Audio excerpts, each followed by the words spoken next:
सवाल नंबर 1, बार बार बुखार आने का प्रमुख कारण क्या होता है? सवाल नंबर 2, हड्डी रोग बुखार किसे कहते हैं और ये कैसे होता है? सवाल नंबर 3, तेज बुखार होने पर कौन सी 5 चीज़ें खानी चाहिए? सवाल नंबर 4, बुखार होने पर कैसा भोजन खाना खतरनाक होता है? सवाल नंबर 5, अचानक बुखार चढ़ने लगे तो क्या करना सही होता है? सवाल नंबर 6, बुखार होने पर रोटी खानी चाहिए या फिर चावल? सवाल नंबर 7, तेज़ बुखार होने पर घरेलू उपाय क्या कर सकते हैं? और सवाल नंबर 8, बुखार होने पर कौन कौन सा फल खाना सही होता है?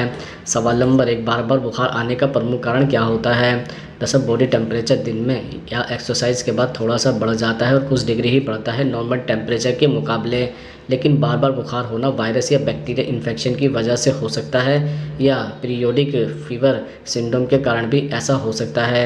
यह सिंड्रोम कभी कभी जेनेटिक डिफेक्ट की वजह से होते हैं। बार बार बुखार आना जब पीरियोडिक फीवर सिंड्रोम से होता है तो शरीर का टेम्परेचर बढ़ सकता है। इसके आने के और भी कई कारण हो सकते हैं जो आपको जान लेने चाहिए, जैसे वायरस, बैक्टीरिया इन्फेक्शन, वैक्सीनेशन आदि। इसके अलावा बार बार बुखार होने पर उसका इलाज भी सामान्य बुखार की तरह ही किया जा सकता है। जैसे बुखार होने में ढेर सारा पानी पीना फ़ायदेमंद होता है। अगर बच्चे को बुखार है तो उसके सांस लेने के पैटर्न पर निगरानी रखना ज़रूरी है। अगर बच्चे को सांस लेने में तकलीफ़ है और बुखार को 5 दिन हो चुके हैं तो तुरंत डॉक्टर से संपर्क करना ज़रूरी है। बुखार कब और कितनी देर तक बना है इस पर ध्यान करना ज़रूरी है। बार बार होने वाला बुखार किसी बीमारी का संकेत हो सकता है, इसलिए एक्सपर्ट से सलाह लेनी ज़रूरी है। सवाल नंबर 2, हड्डी रोग बुखार किसे कहते हैं और ये कैसे होता है? दरअसल डेंगू बुखार, जिसे आमतौर पर हड्डी रोग बुखार के रूप में जाना जाता है, एक फ्लू जैसी बीमारी है जो डेंगू वायरस के कारण होती है। यह तब होता है जब वायरस वाला एडीज मच्छर किसी स्वस्थ व्यक्ति को काटता है। इसलिए डेंगू के सबसे प्रमुख लक्षणों में से एक हड्डियों का दर्द है। इस कारण से डेंगू को हड्डी रोग बुखार के नाम से जाना जाता है। डेंगू आमतौर पर बारिश के मौसम के दौरान और बाद में होता है, क्योंकि इसी मौसम में एडीज मच्छरों को पनपने के लिए भरपूर पानी मिलता है। सवाल नंबर 3, तेज़ बुखार होने पर कौन सी 5 चीज़ें खानी चाहिए? दरअसल तेज़ बुखार होने पर आप कुछ चीज़ों का सेवन कर सकते हैं। इनमें शरीर को पर्याप्त मात्रा में ऊर्जा मिलती है और बुखार से जल्दी आराम मिलता है।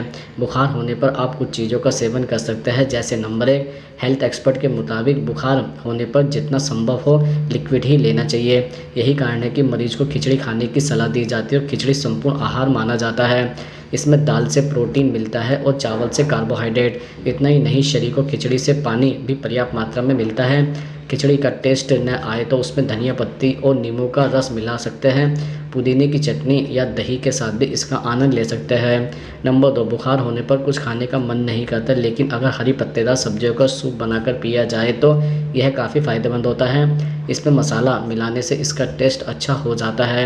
हरी पत्तेदार सब्जियों में डाइटरी फाइबर अच्छी खासी मात्रा में पाया जाता है। यह पौष्टिक तत्वों से भरपूर होता है। सब्जियों के सूप से वायरल फीवर ख़त्म भी हो सकता है। नंबर 3, बुखार में कुछ लोग मानते हैं कि फलों से परहेज करना चाहिए, लेकिन हेल्थ एक्सपर्ट का कहना है कि ऐसा नहीं है। जब भी बुखार आता है तो इम्यूनिटी कमज़ोर हो जाती है।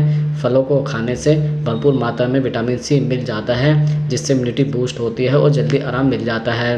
नंबर 4, नारियल पानी से शरीर को हाइड्रेट रखा जा सकता है। इसे पीने से शरीर में इलेक्ट्रोलाइट बढ़ती है। नारियल पानी सेहत के लिए फ़ायदेमंद है। बुखार होने पर इसका सेवन काफ़ी अच्छा माना जाता है। नंबर 5, बुखार के बाद कमज़ोर हो चुके शरीर को ताकत देने के लिए आप चिकन सूप भी पी सकते हैं। चिकन सूप में प्रोटीन, कार्बोहाइड्रेट्स, मिनरल्स और विटामिन भरपूर मात्रा में पाया जाता है। यह शरीर में पानी की कमी को पूरा करता है और टेम्परेचर को भी कम करने में मदद करता है।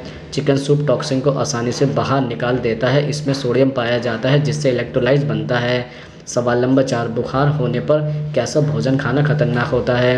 दरअसल जब आपको बुखार हो तो आपको कुछ चीज़ों से परहेज़ करना चाहिए, जैसे नंबर 1, जंक फूड को बुखार में नहीं खाना चाहिए, क्योंकि यह कैलोरीज, कार्बोहाइड्रेट, मसालों और तेल से भरे होते हैं।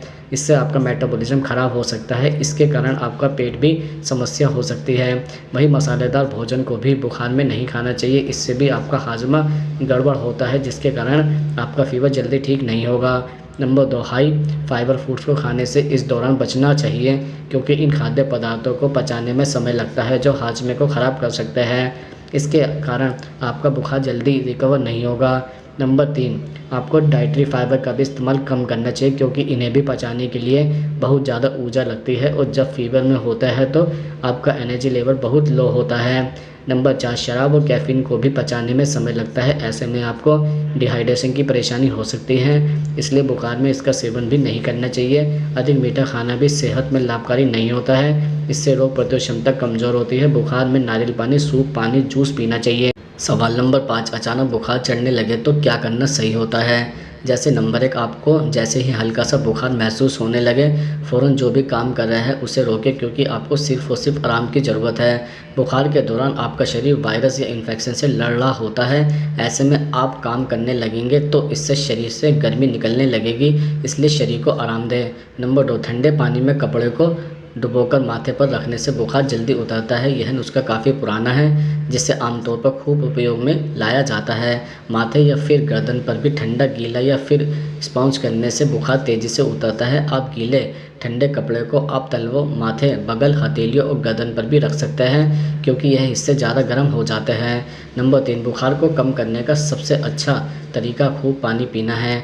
पानी का सेवन बढ़ाने से शरीर में मौजूद टॉक्सिन निकल जाता है, जिससे डिटॉक्स के साथ इन्फेक्शन भी निकल जाता है। बुखार में शरीर ज़्यादा गर्म हो जाता है, जिससे पसीना आता है ताकि शरीर ठंडा हो, लेकिन पसीना आपके शरीर में पानी की कमी भी कर सकता है, इसलिए पानी खूब पिए। नंबर 4, बुखार में क्योंकि शरीर का तापमान काफ़ी गर्म हो जाता है, इसलिए हल्के कपड़े पहने ताकि बदन को ठंडक मिले। ज़्यादा या मोटे कपड़े पहन लेने से गर्मी बढ़ेगी और आप असहज महसूस करेंगे। नंबर 5, बुखार आने पर ठंड लगती है और हम बिना पंखा चलाए मोटी चादर लेकर सिर्फ सोना चाहते हैं। हालांकि इस दौरान कमरे को ज़्यादा गर्म न रखें, हल्का पंखा चलाएं ताकि शरीर को ठंडक मिले और बुखार उतरे। इससे आप बेहतर महसूस करेंगे और अच्छे से सो पाएंगे। सवाल नंबर 6, बुखार होने पर कौन कौन से फल खाना सही होता है? दरअसल बुखार आने पर आप कुछ फलों का सेवन कर सकते हैं, जैसे नंबर 1, फ्रूट्स में आपको ऑरेंज का भी सेवन करना चाहिए। संतरे में विटामिन सी होता है। बुखार कम करने के लिए आपको खुद को हाइड्रेट रखना ज़रूरी है।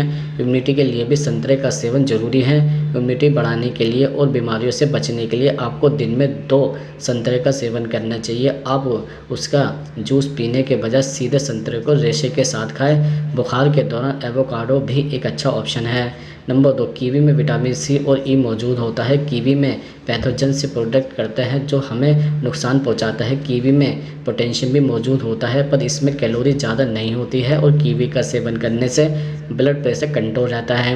कीवी फ्रूट्स में विटामिन सी की मात्रा ऑरेंज से ज़्यादा होती है। इसका सेवन करने से इम्यूनिटी बूस्ट होती है।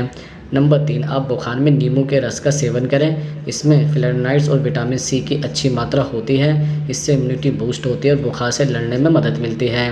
कुछ स्टडीज में पाया गया है कि वायरस को कम करने के लिए नींबू के रस का सेवन फ़ायदेमंद होता है। आप गुनगुने पानी में नींबू का रस ऐड करके उसका सेवन करें। नंबर 4, बुखार के दौरान आप बेरीज़ का सेवन भी कर सकते हैं। आप स्ट्रॉबेरी, रसबेरी, ब्लूबेरी, क्रैनबेरी को भी अपनी डाइट में शामिल कर सकते हैं। बेरीज़ में फाइबर और विटामिन सी की अच्छी मात्रा होती है। बेरीज़ में एंथोसाइनिन्स होते हैं, जिससे इम्यूनिटी बूस्ट होती है। अगर आपको बुखार के लक्षण नज़र आ रहे हैं तो आप क्रैनबेरी जूस का सेवन भी कर सकते हैं। सवाल नंबर 7, बुखार होने पर रोटी खानी चाहिए या फिर चावल? दरअसल भारत में लोग चावल खाना ज़्यादा पसंद करते हैं। कई घरों में राइस रोज़ बनते हैं। कई बार आपने सुना होगा कि सर्दी, खांसी या बुखार होने पर चावल का सेवन नहीं करना चाहिए। बीमारी के समय रोटी खाने को कहा जाता है। ठंड के मौसम में भी लोग चावल खाने से परहेज करते हैं, क्योंकि सर्दी और जुकाम होने की संभावना रहती है। आयुर्वेदिक विज्ञान और प्राकृतिक चिकित्सा के अनुसार चावल शरीर में बलगम बनाने का काम करता है। चावल की तासीर ठंडी होती है, इस कारण सामान्य सर्दी और खांसी होने पर हमेशा गर्म पेय पीने और खाने की सलाह दी जाती है। सवाल नंबर 8, तेज़ बुखार होने पर घरेलू उपाय क्या कर सकते हैं? दरअसल बुखार होने पर आप कुछ घरेलू उपाय कर सकते हैं, जैसे हल्दी के गुण बुखार कम करने में मददगार होते हैं। हल्दी में antiviral, anti fungus, anti bacterial और एंटीऑक्सीडेंट गुण होते हैं। हल्दी हमारी रोग प्रतिरोधक क्षमता को भी बढ़ाती है और संक्रमण से लड़ने में मददगार होती है। इसके अलावा तुलसी पोषक तत्वों से भरपूर जड़ी बूटी है, जिसका आयुर्वेद में बहुत इस्तेमाल होता है। यह एंटीबायोटिक दवाओं की तरह काम करती है और इसके सेवन से बुखार तेज़ी से कम होता है। इसके अलावा लहसुन की तासीर भले ही गर्म होती है, लेकिन यह बुखार उतारने में लाभदायक होता है। इसके सेवन से पसीना आता है और शरीर से विषाक्त पदार्थ बाहर निकल जाते हैं। लहसुन में एंटी फंगस, एंटी बैक्टीरियल गुण भी होते हैं, जो रोगों से लड़ने में मदद करते हैं। इसके अतिरिक्त अदरक की मदद से शरीर से अतिरिक्त गर्मी को बाहर निकाला जा सकता है। अदरक प्राकृतिक तौर पर एंटीवायरल और एंटीबैक्टीरियल एजेंट है और यह प्रतिरक्षा प्रणाली में किसी प्रकार का संक्रमण होने से भी रोकता है।